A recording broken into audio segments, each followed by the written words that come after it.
Pythagoras, a squared plus b squared equals c squared, is traditionally who we give credit for defining the first scale or the first tuning system. He did what's called Pythagorean tuning. The Pythagorean tuning system lasted until about Bach, when we first start adopting equal temperament into the musical sphere. Bach didn't really invent equal temperament, but he wrote the Well-Tempered Clavier, which is the classic piano text that allows us to modulate in all 24 keys without it sounding crazy. In Pythagorean tuning, the distribution of tones as they go up the scale, they're less of a circle and more of a spiral, and so an octave will miss as it goes around, and so there's some really funny sounding tones. And you can only play in one or two keys. So with equal temperament, all of a sudden, because God is all over the earth is, Christopher Columbus a couple hundred years earlier had circled the earth, we need to be able, through music, to explore all the tones to represent the contemporary hermeneutic of what they believe theologically. And so Bach was very interested in being able to use all 24 keys, major and minor, so that there was no musical place that the Lord couldn't be celebrated through. He doesn't write this exactly. Bach wrote very little prose about his work. He almost did everything through music as an example, but he does circle a selection in his Bible that basically says the reason to make music is for the joy of the soul and the joy of the Lord. And so he was doing things highly mathematical to try and express his philosophies musically. This is where we first get the seeds of a classical music versus a folk music or a popular music. So to me, and I've studied this one, so my opinion has some basis for bias. To me, what separates classical music from folk music, and then those two from popular music, is that classical music is designed. It represents the forefront of any contemporaneous philosophy.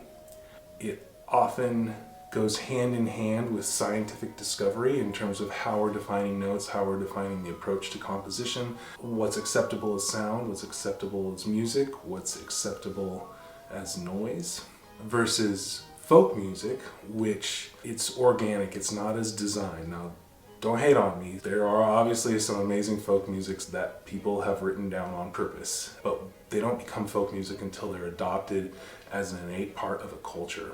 And so they grow more organically, and oftentimes classical music will preclude it. So current folk music in America uses equal temperament tuning. Before that, it was heavily based on the blues scale or the pentatonic scale and didn't rely on equal temperament. It was more towards the Pythagorean tuning. The other cool thing about tunings is every great thinker in history has written a tract on music to sort of have it mesh with the current philosophy or worldview. There was this guy, Boethius, who lived from 477 to 524, who was a Roman senator who lived in the Byzantine Empire, and he was in really good with the emperor one day, and then the next day he wasn't in good and was sentenced to death. While he was in jail, he wrote this wonderful sort of philosophical tract called The Consolation of the Philosophies, and that's where we get the first real defining of the Wheel of Fortune, which of course we know the TV show, but that's the first time it becomes a sort of an idiomatic expression in anyone's language.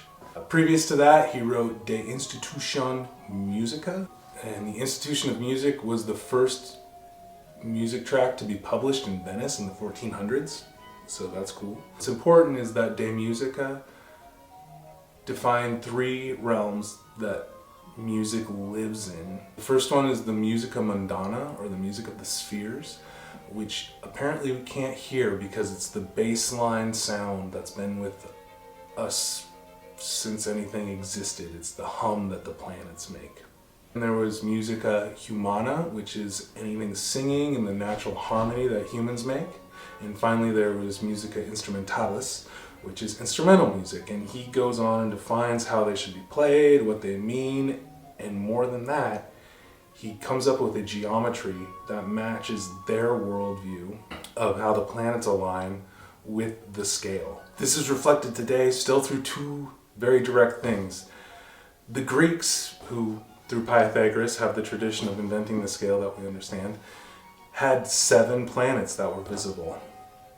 There are 7 notes in the major scale, do, re, mi, fa, sol, la, ti. Each one of these can be represented by a planet in the ancient Greek system. And of course, the chromatic scale has 12 tones in it.